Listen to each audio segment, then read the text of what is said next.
Ashamaar kafuuna kabajamtoota daawwattoota keenya oduu ispoortii Forex Entertainment irraa isiniif dabruu qabannee dhiyaanneeti jirra. Oduudhaa waliin ani Ibsaa Muktaar. Leejandiin kubbaa miilaa Lionel Messiin Paris Saint-Germain waliin erga addaan ba'ee booda gara kilabii MLS Inter Miamiitti akka ce'u beeksisuun isaa deeggartoota kubbaa miilaa Ameerikaa yoo gammachiisu deeggartoota garii ammoo rifachiiseeti jira. Haa ta'u garuu Messiin gara Ameerikaa deemuun deeggartoota kubbaa miilaa Ameerikaa hedduu gammachiisu bira kutee gatii tikeetii naannoo liigii Ameerikaa akka dabalu godheeti jira. Akka atileetik gabaasetti Messiin tapha Inter Miami garee Meeksikoo waliin taphatu irratti hagaya 20 akka tapha jalqabaa isaa taphachuu akka danda'u gabaaseeti jira. Tikeetiin bara dorgommii MLS galata dhufaatii Messiin dabaleera. Akkasumas tapha Inter Miamiin hagaya 25 New York Red Bull waliin taphachuuf tikeetiin gatii salphaa amma Setgeek irratti doolaara 347 yoo ta'u gatii isniina doolaara 99 ture irraa ol ka'eeti jira. Bara dorgommii 2022-23 hagaya 20 akka booda hafeef gatiin tikeetii taphoota Inter Miami ol aanaa doolaara 487 yoo ta'u gadi aanaan ammoo doolaara 445 ta'eeti jira.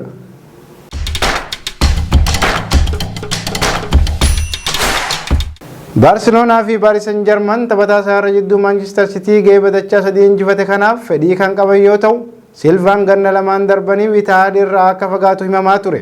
Taphataan idil addunyaa Portugal kun bara 2019 kontiraata isaa waggaa 6 dheereessee kan mallatteesse Silvaan waliigaltee kontiraata isaa amma jiru irratti waggaa 2tu hafa.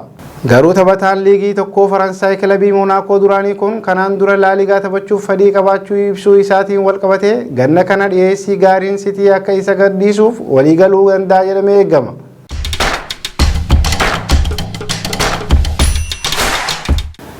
Manchester Cityin kaapteenii isaanii geeba dachaa 3 injifatee Itaalitti tursiisuuf tattaaffii haaromsataa isaa kan jiru yoo ta'u kontiraanni isaa Juun 30 ni xumurama.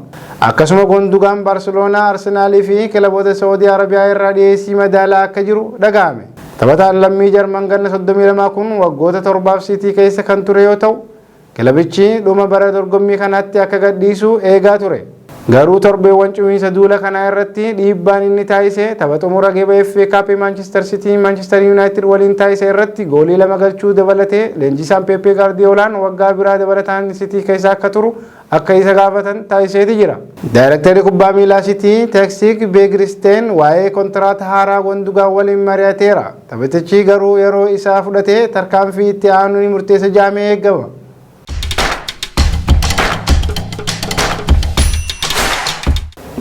Real Madrid taphataa isaarra jidduu England Jude Bellingham Borussia Dortmund irraa mallatteessuun xumuruu isaa kilabichi roobee darbee beeksiseeti jira.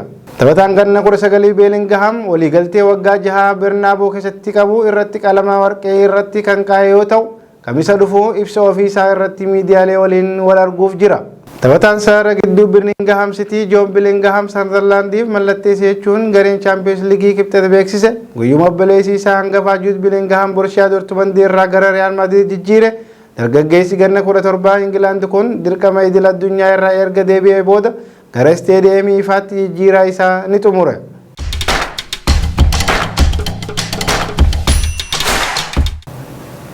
Arsenal taphataa isaarra fuuldura ganna 24 kana ganna kana Stamford Bridge irraa gara Emiratiitti fiduuf waliigaltee dhiyeessuuf qophaa'aa jira.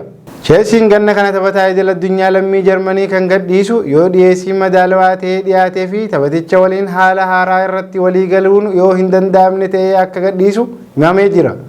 Bayern Munich Havertz fudhachuuf yaada wal makaa kan qabu yoo ta'u leenjisaan Thomas Tuchel taphataa kanaan dura Chelsea keessatti leenjisaa ture kana gara Bayern Munich fiduu fedhii guddaa qaba.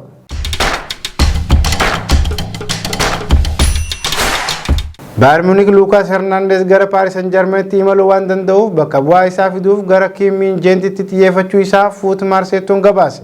Shaampiyoonaan Bundesliga Bayern Munich taphataa isaarra ittisaa ganna 26 kana mallatteessuuf dorgommii kan seenuuf kan jiran yoo ta'u Newcastle United, Chelsea fi Manchester United hundi isaanii taphataa isaarra ittisaa giddu galeessa Napoli irratti xiyyeeffachuu isaanii irra deddeebiin gabaafameeti jira.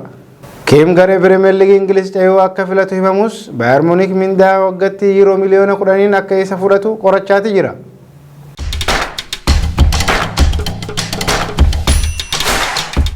Newcastle United Inter Milan waliin waliigaltee paawundii miliyoona 50 Nicolo Barella fudhachuuf akka dhiyaate gaazexaan Telegraaf gabaase. Leenjisaan Eedii Haawu taphataa Sararaa gidduu ganna 26 kana dinqisiifataa guddaa akka ta'e kan himamu yoo ta'u, Maagbaayes guyyoota muraasa darbaniif Inter Miilaan waliin marii cimaa taasisaa akka turan himameeti jira.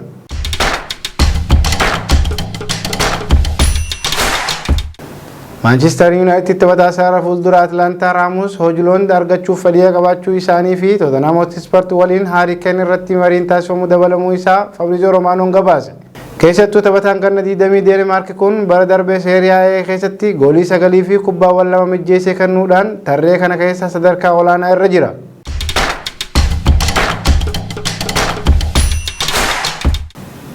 Brighton goolii eegaa Anderlecht fudhachuuf waliigaltee xumuraa akka jiru Fabrizio Romanoon beeksise. Barnelee taphataas dargaggeessa ganna 20 Neezerlaand kana mallatteessisuuf dhiibaa kan jiru yoo ta'u, Manchester United garee Beeljiyeem kanatti kan dhiyaate yoo ta'u, garuu hanga ammaatti gaaffii sirnaa hin dhiyeessine.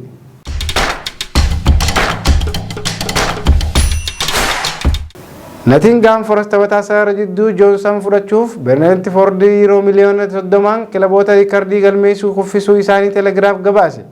Bees taphataan lammii Weels ganna 22 kana jijjiirraa kanaan dura irratti mallatteessuuf yaalii kan taasisan yoo ta'u, garee Toomaas Firaank kufaatii kana hordofuun morkattoota isaanii Pirimeer Liigii Ingiliiz kanaaf dhiyeessii biraanii dhiyeessu jedhamee eegama.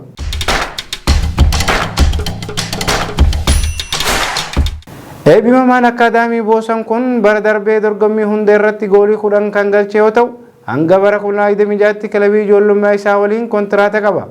Barrumaas taphataa Sararaa cinaacha Justin Kluivert Roomaa irraa mallatteessuuf itti dhiyaachuu isaa Fabrizio Romanoon gabaase.